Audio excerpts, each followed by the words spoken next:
Welcome back, students. Welcome to the class. Today we are going to discuss the atomic size and radius, various properties. So, trends in physical properties. Trends in physical properties.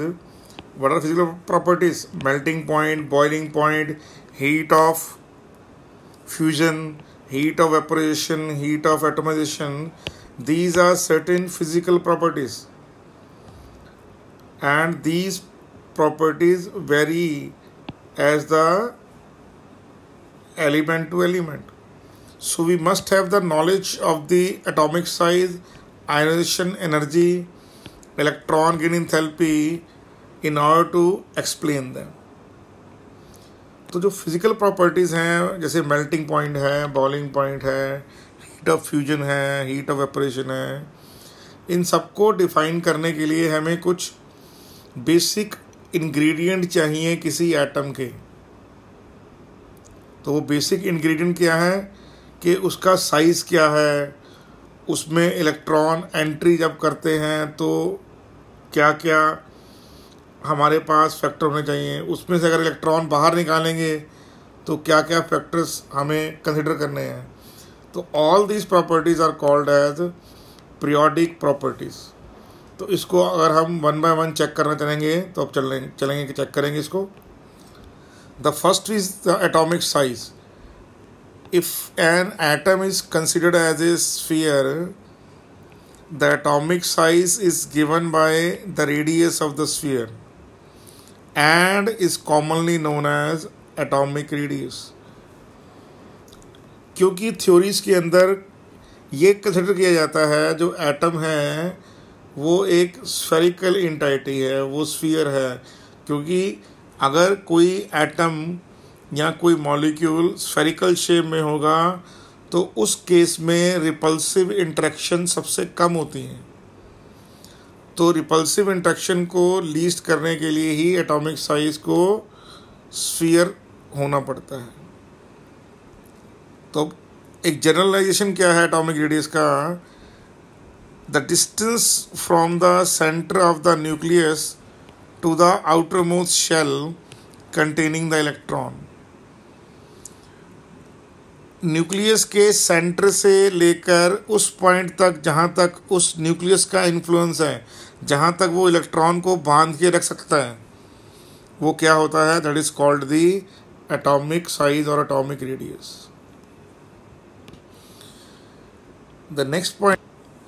The next point is we have to consider is the types of the radius with respect to the types of the bonds. Determining the atomic radii is rather difficult because there is an uncertainty in the position of the outermost electron. We do not know exactly where the electron is. This phenomenon can be explained on the basis of Heisenberg uncertainty principle. To get a precise measurement of the radius, but still not an entirely correct measurement. तो सबसे पहले हमें ध्यान में क्या रखना है कि जो एटॉमिक रेडियस है वो हमेशा अनसर्टेनिटी रहती है। रीज़न क्या होता है? रीज़न है पोजीशन जो आउटर मोस्ट इलेक्ट्रॉन की है या कहीं पर भी है वो फिक्स्ड नहीं होती। ये हमने कहाँ पढ़ा था? ये हमने पढ़ा था हेजनबर्ग अनसर्टेनिटी प्रिंसिपल में पढ़ा था। तो इसका मतलब क्या हुआ कि पोजीशन जो है वो अनसर्टेन है। इसका मतलब क्या हुआ? साइज भी अनसर्टेन हो गया। फिर to get a precise measurement, उसकी प्रिसाइज मेजरमेंट लेना बहुत मुश्किल है। उसके बाद क्या बोल रहा है? We determined the radius based on the distance between the nucleus of the two bonded atoms. फिर कह रहा है मोस्ट ऑफ द केसेस में हम क्या करते हैं, जो रेडियस वगैरह डिफाइन करते हैं वो इस बात पे डिफाइन करते हैं कि एटम्स जो है बॉन्डेड स्टेट में है, चाहे कोवलेंट बॉन्डिंग में है चाहे वो आयनिक बॉन्डिंग में है। The radius of the atom are therefore determined by the bonded bonds they are able to form. किस तरह के बॉन्ड वो बना रहे हैं, कैसे बना रहे हैं, उन सब पर उनकी रेडियस डिपेंड करती है। an atom having different radii depending on the bond it forms and there is no fixed radius of an atom. तो वो कोवलेंट बॉन्डिंग कर रहा है, आयनिक बॉन्डिंग कर रहा है, कोऑर्डिनेट बॉन्डिंग कर रहा है, या सिर्फ एक वैन डर वाल अट्रैक्शन कर रहा है, इन सब पर उसका रेडियस डिपेंड करेगा. क्लियर? उसको फर्दर देखते हैं. कह रहा है the electronic cloud surrounding the outside nucleus does not have a sharp boundary. Nucleus के आसपास जो इलेक्ट्रॉन क्लाउड घूम रहा है उसकी कोई शार्प बाउंड्री नहीं है, कोई शार्प बाउंड्री नहीं है. दूसरा क्या रीजन है? It is not possible to isolate a single atom for the purpose of determination radius. अभी हमने पढ़ा है कि जो बॉन्डेड स्टेट के अंदर जो है एटम्स की रेडियस को नापा जाता है. रीजन क्या होता है? आइसोलेटेड एटम को लेके स्टेबलाइज करना एक बड़ा ही नामुमकिन सा काम है, जो बहुत ही मुश्किल है. नॉट पॉसिबल ही नहीं है कि एक आइसोलेटेड एटम को बताना, एक आइसोलेटेड एटम को निकालना. नेक्स्ट क्या बोल रहा है? The probability distribution of the electrons of an atom is appreciable affected by the presence of the other atoms. फिर एक एटम की जो इलेक्ट्रॉन डेंसिटी है वो ग्रेटली इफेक्ट हो जाती है कि उसके आसपास दूसरे एलिमेंट्स किस तरह के हैं. दूसरे एलिमेंट्स इलेक्ट्रॉन विड्रॉइंग हैं या इलेक्ट्रॉन अट्रैक्टिंग हैं या इलेक्ट्रॉन रिलीजिंग हैं या कैसे हैं. तो एक एटम के आसपास दूसरा जो एटम है वो भी इस बात को इफेक्ट करता है कि उसका एटॉमिक साइज क्या होगा. तो डिस्पाइट बीइंग दैट हमारे पास टेक्निक्स हैं एक्सरेज की, स्पेक्ट्रोस्कोपी की, एनएमआर टेक्निक्स हैं जिनसे हम size of atom bonded states में निकाल सकते हैं. नेक्स्ट कह रहा है types of the atomic radius, कि एटॉमिक रेडियस की टाइप क्या क्या होती हैं. कह रहा है 3 कैटेगरीज में है: covalent radius, van der Waals radius और metallic radius. X-ray studies, nuclear magnetic resonance और रमन स्पेक्ट्रा या दूसरी और जो IR स्पेक्ट्रा है, अल्ट्रावायलेट स्पेक्ट्रोमीटर है. तो there are various types of spectroscopy by virtue of which you can determine the various types of atomic radius. जो सबसे है बेहतरीन तरीका वो है एक्सरे स्टडीज़ का. न्यूट्रॉन डिफ्रैक्शन मेथड भी है, इलेक्ट्रॉन डिफ्रैक्शन मेथड भी है. तो आप कोई भी मेथड निकाल के स्पेक्ट्रोस्कोपी क्या कर सकते हैं? You can determine the atomic radius. क्या निकाल सकते हैं आप? एटॉमिक रेडियस ही निकाल सकते हैं. तो सबसे पहले हम चेक कर रहे हैं कोवलेंट रेडियस. क्या चेक कर रहे हैं? यहाँ पर हम कोवलेंट रेडियस को चेक कर रहे हैं. तो कोवलेंट रेडियस क्या है? कोवलेंट रेडियस है 1/2 of the distance between the 2 bonded atoms. जो कोवलेंट रेडियस है वो क्या है? जो बॉन्डेड एटम्स के बीच का, जैसे मान लीजिए A है और ये A डैश है, तो A डैश बाय 2 क्या हो जाएगा यहाँ पे? तो जो रेडियस होगी वो होगी bonded atom, inter nuclear distance between the bonded atom by 2. या फिर क्या होगा? रेडियस कोवलेंट क्या होगा? तो आंसर है बॉन्ड लेंथ बाय 2. क्या आएगा? Bond length divided by 2. Bond length को आप डिवाइड बाय 2 कर देंगे तो क्या आंसर आएगा? तो आपके पास आंसर आएगा यहाँ पे रेडियस कोवलेंट. तो पढ़ते हैं क्या चीज़ है ये. कह रहा है when A covalent bond is present between 2 atoms the covalent radius can be determined when 2 atoms of same elements are covalently bonded. The radius of the each atom will be half of the distance between the 2 nuclei because they equally interact with the electron. क्योंकि दोनों atom same है, जैसे X और X same है, chlorine chlorine, hydrogen hydrogen, nitrogen nitrogen, oxygen oxygen. तो they are क्या बोलेंगे इसको? आप बोलेंगे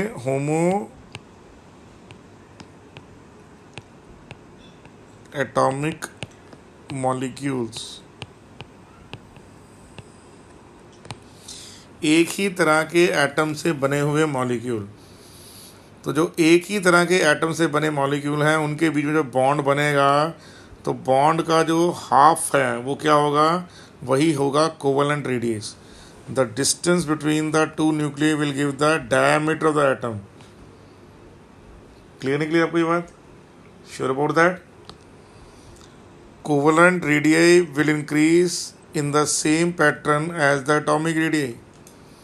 कोवलेंट रेडियाई और एटॉमिक रेडियाई को जो मिलने का पैटर्न है वो क्या है, वो सेम है। क्या बेटे? वो सेम है। The reason for this trend is that bigger the radii further the distance between the two nuclei. जितना ज़्यादा न्यूक्लियाई के बीच में डिस्टेंस ज़्यादा होगा उतना ज़्यादा ही क्या होगा, उसका साइज होगा। हमने एक्सप्लेनेशन पढ़ा था कल जेड इफेक्टिव का, अगर आपको याद होगा। इफेक्टिव न्यूक्लियर चार्ज से निकालते हैं कि न्यूक्लियर चार्ज इंपॉर्टेंट नहीं है, इफेक्टिव न्यूक्लियर चार्ज ज़्यादा इंपॉर्टेंट है। ठीक है बेटे?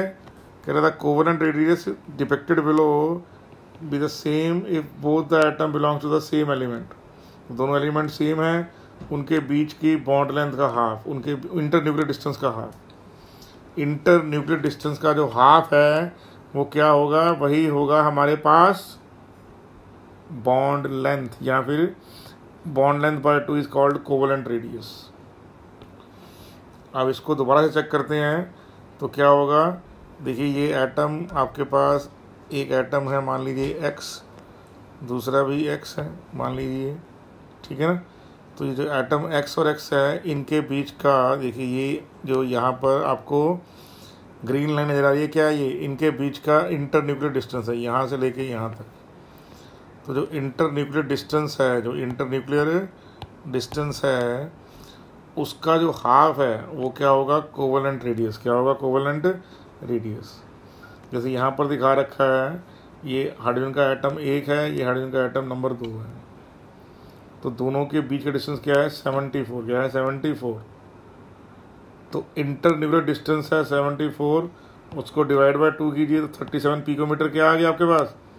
तो 37 पिकोमीटर, पिको होता है 10⁻12 मीटर। तो 37 picometre is what, 37 picometre is the, क्या है बेटे आपके सामने, ये है radius of the hydrogen atom. क्या बेटे? Radius of the hydrogen atom है यहाँ पे। Similarly the covalent radius of chlorine atom, देखिए क्या है, क्लोरीन के 2 एटम हैं, आपस में बॉन्डेड हैं। ए है न्यूक्लियस ऑफ एटम 1, बी है A' है न्यूक्लियस ऑफ एटम 2। उसके बीच का जो डिस्टेंस है इंटरन्यूक्लियस का वो है 198 पिकोमीटर। तो 198 पिकोमीटर डिवाइड बाय 2 कितना आएगा, 99 पिकोमीटर। तो 99 पिकोमीटर क्या है, covalent radius of the chlorine atom. तो जो 2 एटम के बीच मॉलिक्यूल बनता है उस मॉलिक्यूल में बॉन्ड होता है, वो बॉन्ड क्या है, 2 इंटर न्यूक्लियस डिस्टेंस के बीच की बॉन्ड लेंथ है, उसका हाफ कर दीजिए, आपके पास क्या आ जाएगा, कोवलेंट रेडियस। क्या आ जाएगा बेटे, कोवलेंट रेडियस। तो 37 पिकोमीटर इसका है हाइड्रोजन का रेडियस, और 99 पिकोमीटर क्या है, क्लोरीन का रेडियस। देखिए आगे क्या बोल रहा है, वो कह रहा है trends in atomic size radius. तो उसको दोबारा डिफाइन कर रहा है, definition of atomic radius. The covalent bond length in H2 molecule is the distance between the 2 nuclei. Hydrogen atom के 2 जो एटम्स हैं उनके बीच में बनेगा H2 मॉलिक्यूल, ठीक है, और उनके बीच के डिस्टेंस है वो क्या है, bond length. Assuming that the 2 hydrogen atoms are 2 balls in contact with each other, the radius of each ball will give you bond length। तो बॉन्ड लेंथ के लिए क्या होगी, दोनों के रेडियस को ऐड कर दीजिए। इसका मतलब क्या हो गया, radius hydrogen plus radius twice of radius.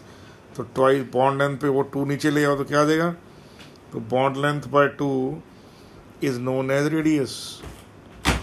ठीक है बेटे। तो कोई भी 2 जैसे क्लोरीन है, ब्रोमीन है, फ्लोरीन है, all have single bond between them. तो उनके बॉन्ड लेंथ का हाफ कर दीजिए, you will able to get what, you will able to get the covalent radius. Next जो आपके पास आ रहा है वो आ रहा है वैन डर वाल रेडियस. क्या है बेटे आपके पास नेक्स्ट पॉइंट क्या है? Van der Waals radius. Van der Waals radius is the half of the distance between the two similar atoms belongs to the neighboring molecule of the same substance in the solid state. The value of van der Waals radius is more than that of covalent radius. जब दो atom या कोई दो molecule आपस में bonded नहीं है लेकिन वो इमीडिएट नेबर हैं, तो वो जो इमीडिएट नेबर के एटम्स के बीच का डिस्टेंस है उसका जो हाफ है वो है वैन डर वाल रेडियस. वो क्या है बेटे? Van der Waals radius. क्या है बेटे? वो वैन डर वाल रेडियस है. देखिए यहाँ पे देखिए क्या है कि आपके सामने यहाँ पर एक क्लोरीन का मॉलिक्यूल है और क्लोरीन का जो मॉलिक्यूल है उसके अंदर क्या बना हुआ है? यहाँ पर बॉन्ड बना हुआ है. तो वो क्या है? Covalent bond. लेकिन क्लोरीन का ये सेकंड मॉलिक्यूल है और क्लोरीन का ये फर्स्ट मॉलिक्यूल है. तो ये दोनों आपस में बॉन्डेड नहीं है. Molecule number 1 molecule number 2 bonded नहीं है लेकिन इमीडिएट नेबर है. तो दो इमीडिएट जो मॉलिक्यूल होंगे उनके एटम्स के बीच का जो डिस्टेंस होगा उस डिस्टेंस का जो हाफ है that is known as van der Waals radius. क्या बोलेंगे इसको हम? Van der Waals radius. It is the one half of the distance between the nuclei of two identical non-bonded isolated atoms of two identical atoms belong to the two neighboring molecule of an element in the solid state.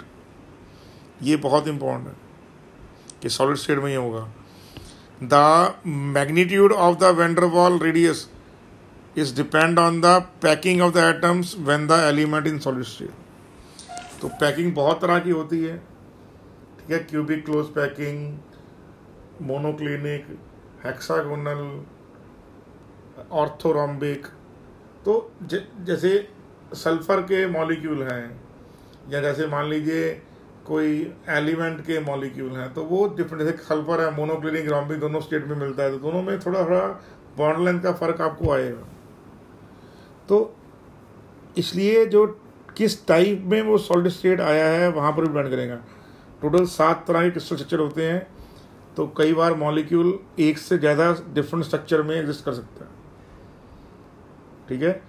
इस property को बोलते हैं polymorphism. क्या बोलते हैं बेटे? Polymorphism मतलब ability of an atom to exist in 2 different structure forms. Element की तो उसको आपने एक एलोट्रॉप भी बोला होगा, तो मॉलिक्यूलर फॉर्म में भी वो ऐसा होगा. एलोट्रॉप बोलते हैं इसको. तो 2 different allotropes can have 2 different type of solid structure.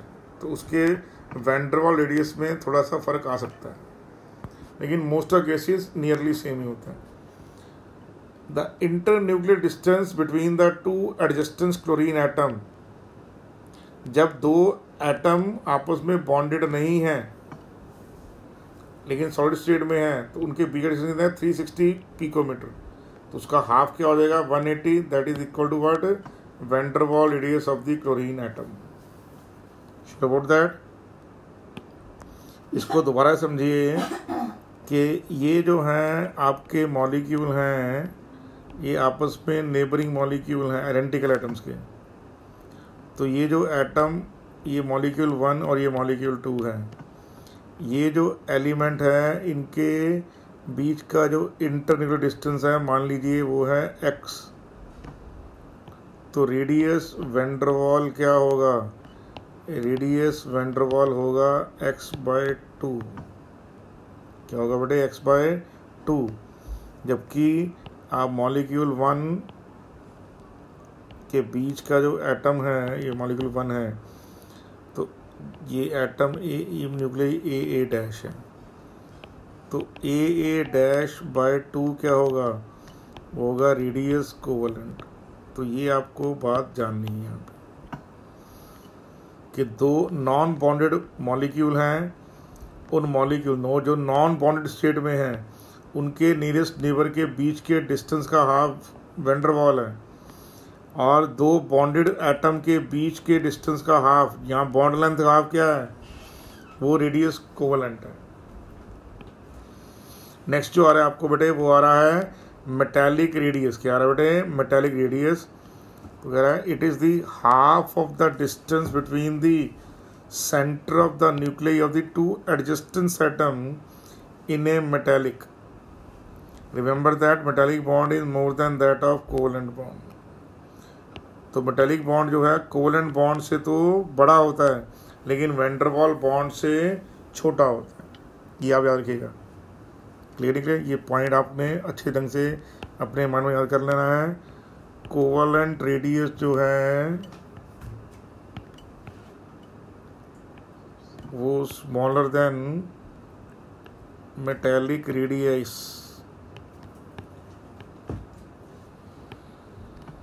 Smaller than van der Waals radius. ये आपने हमेशा याद रखना है।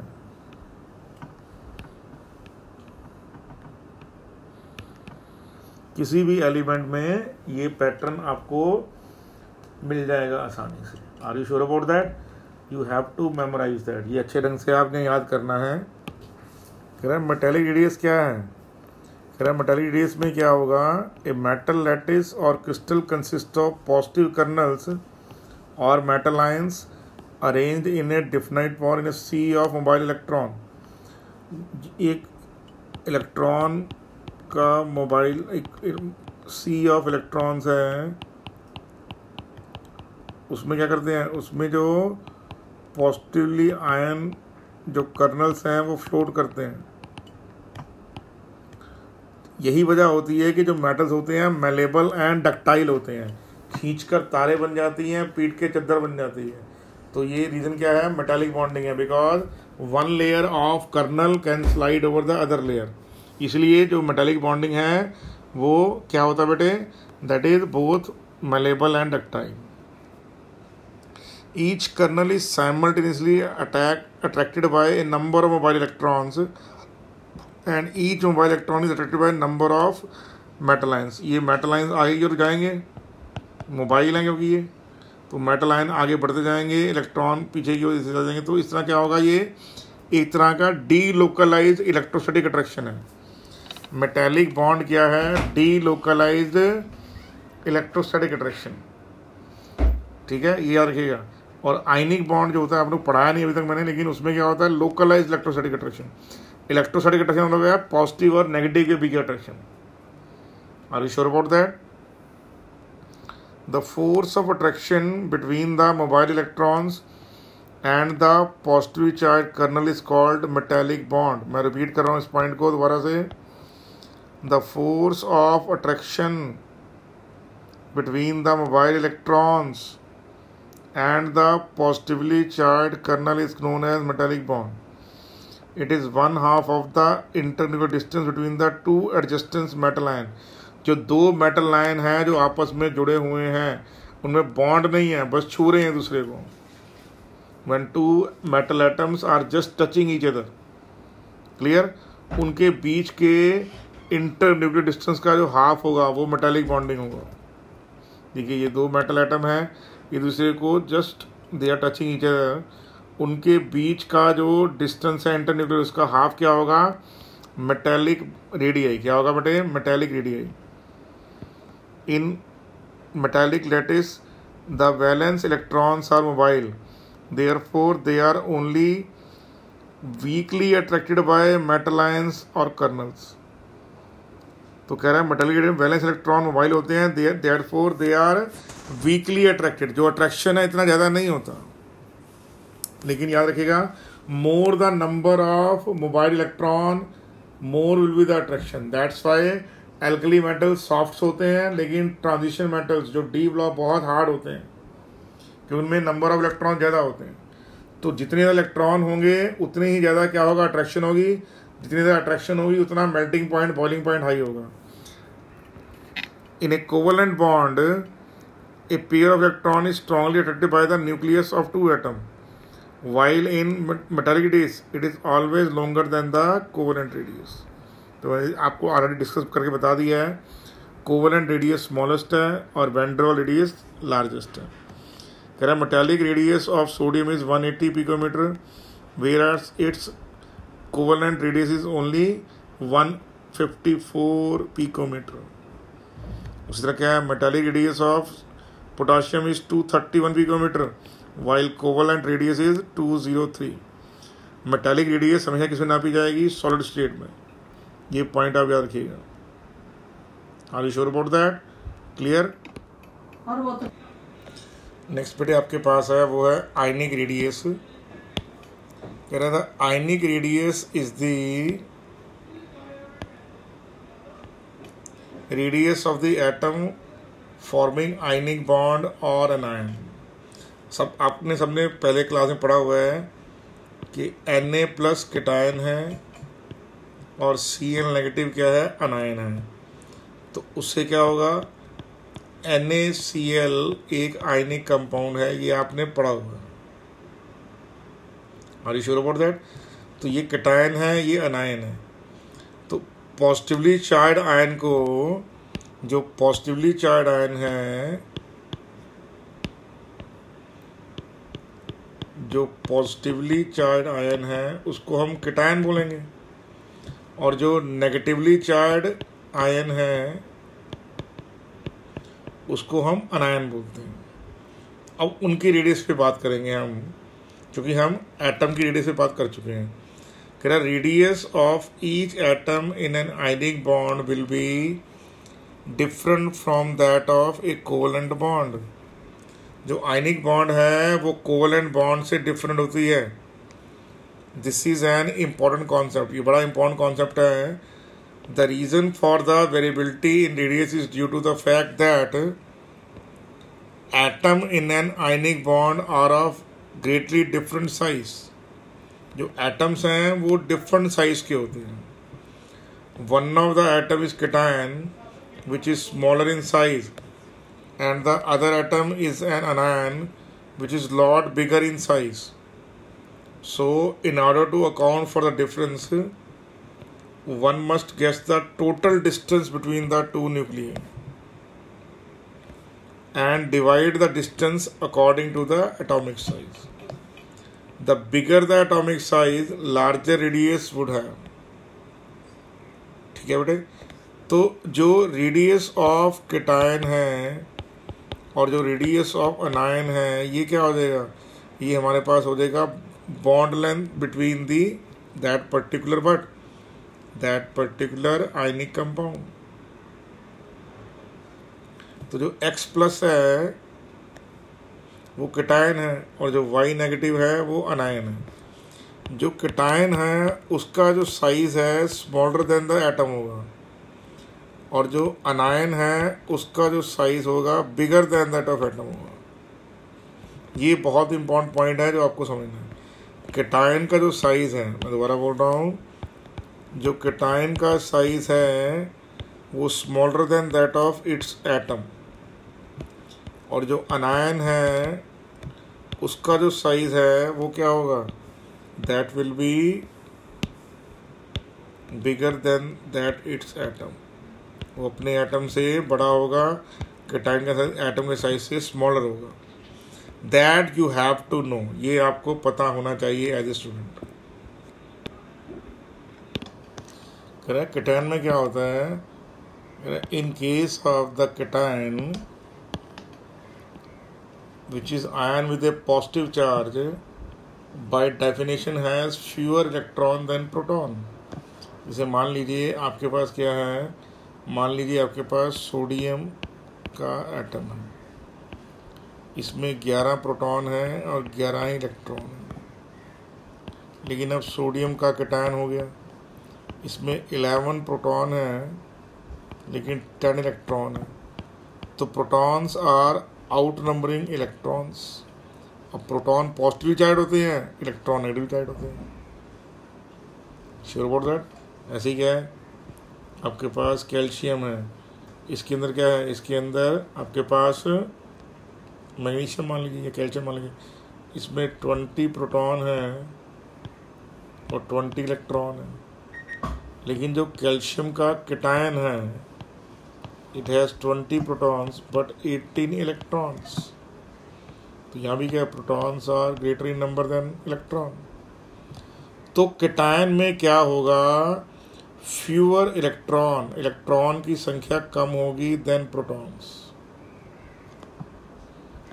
The loss of an electron with consecutive result in the change in the atomic radius. अब जब प्रोटॉन की संख्या इलेक्ट्रॉन ज़्यादा है तो ऑब्वियस है न्यूक्लियर चार्ज ज़्यादा हो गया, तो less number of electron will feel more attraction from the nucleus.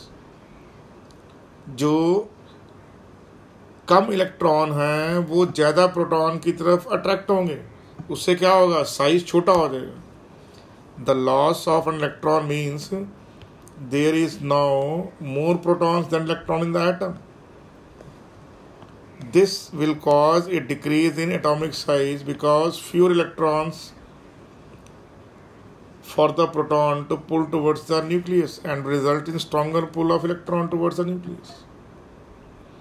कि वो जो ज़्यादा नंबर ऑफ प्रोटॉन हैं वो कम नंबर इलेक्ट्रॉन को बहुत ज़्यादा अट्रैक्ट करेंगे और उससे क्या होगा, it will decrease the size because there is no now less electrons in the outermost shell. Clear नहीं कह रहा है। इसका एनालॉग क्या है, इसको दिखाने के लिए क्या एग्जांपल है, कह रहा है चलिए मान लीजिए मैग्नेट है और मेटालिक ऑब्जेक्ट है।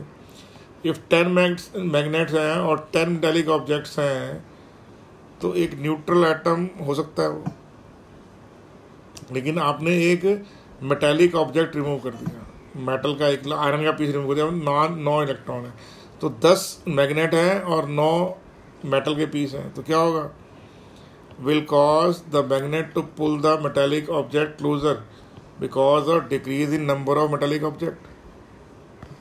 This can be said about the proton pulling electron closer to nucleus. तो प्रोटॉन की वजह से क्या होगा, तो इसका मतलब क्या होगा, enhanced nuclear charge, enhanced nuclear charge जो है वो रीज़न है the smaller size of the cation. मैं दोबारा बोल रहा हूँ, जो इन्हेंस्ड न्यूक्लियर चार्ज है, इलेक्ट्रॉन की कमी की वजह से क्या हो रहा है, वहाँ पर प्रोटॉन तो कम नहीं हुए लेकिन इलेक्ट्रॉन कम हो गए हैं, तो उससे क्या होगा, the same number of electron protons are there and they are attracting more number of electrons.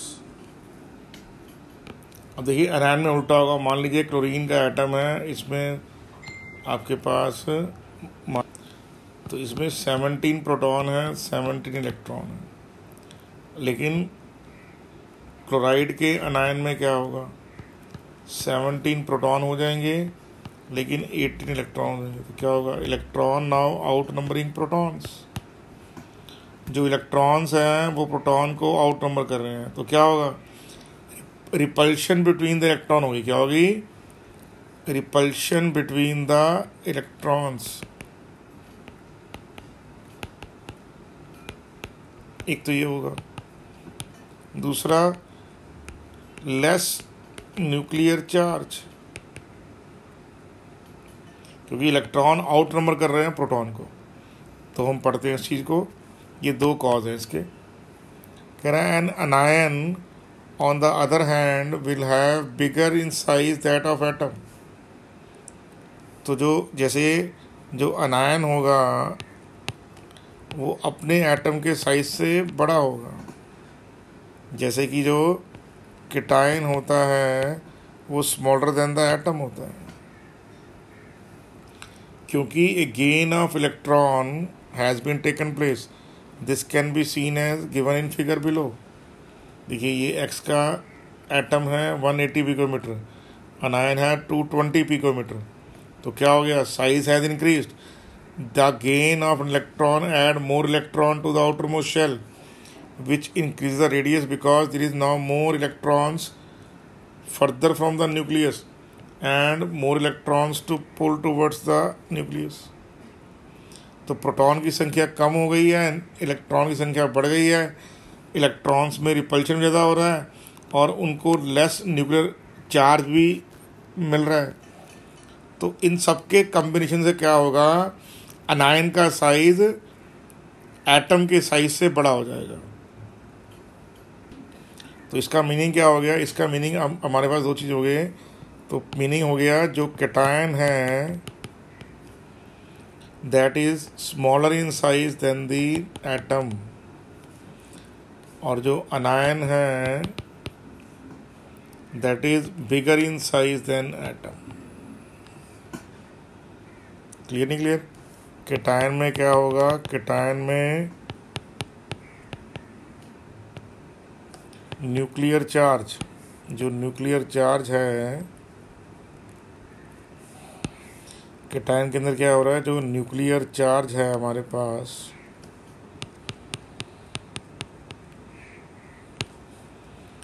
वो आउटवे कर रहा है इलेक्ट्रॉन्स को, और अनायन में क्या हो रहा है? Electrons are outweighing number of protons. तो अब हमारे पास क्या सिचुएशन आ गई? कह रहा है कोवलेंट रेडियस जो होती है, covalent radius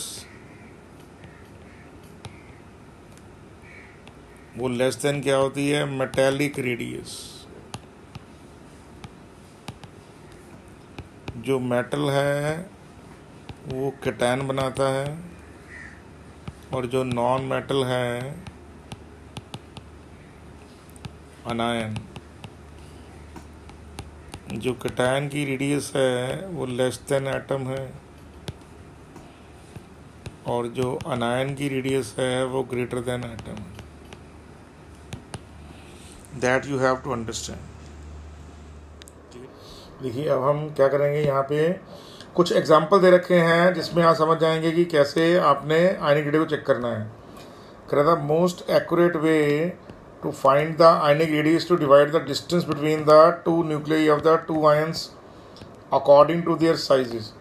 For example, if an ionic compound is composed of cation and anion, then has an atomic size which has 3 times larger, the distance between the two nuclei should be divided by 4 to obtain the cation size.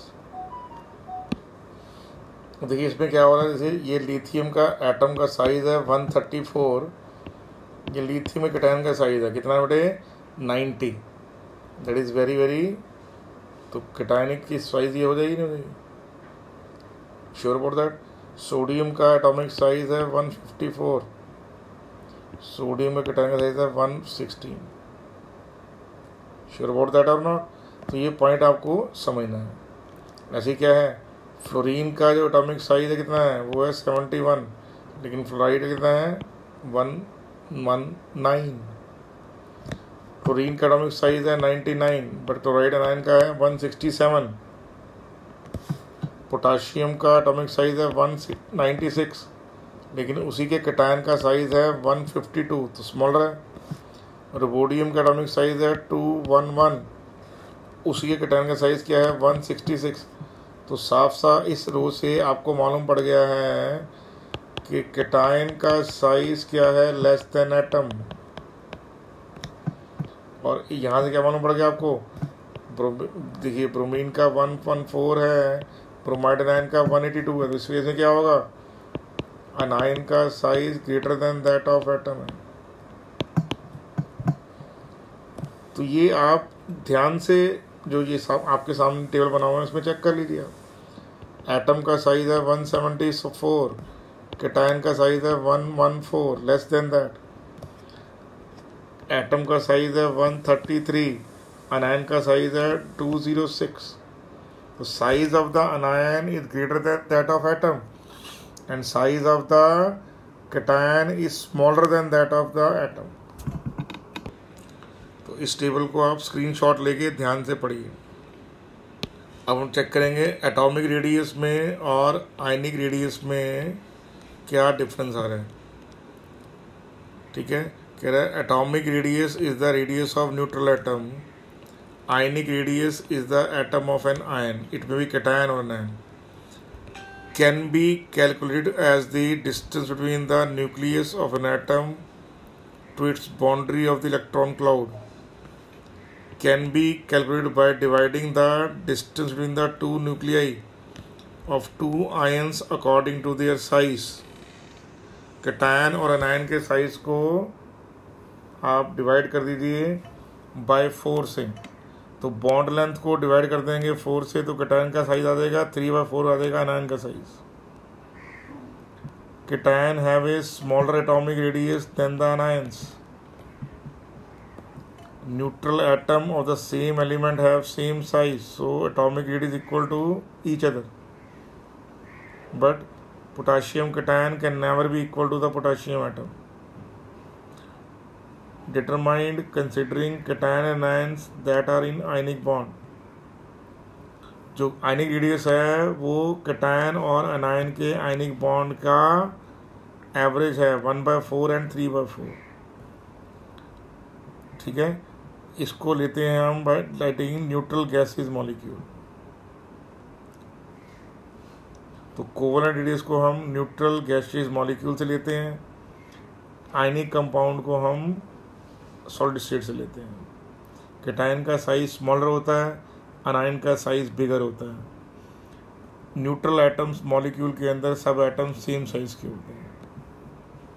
तो ये जो है आपने अच्छे ढंग से याद करने हैं ये पॉइंट्स।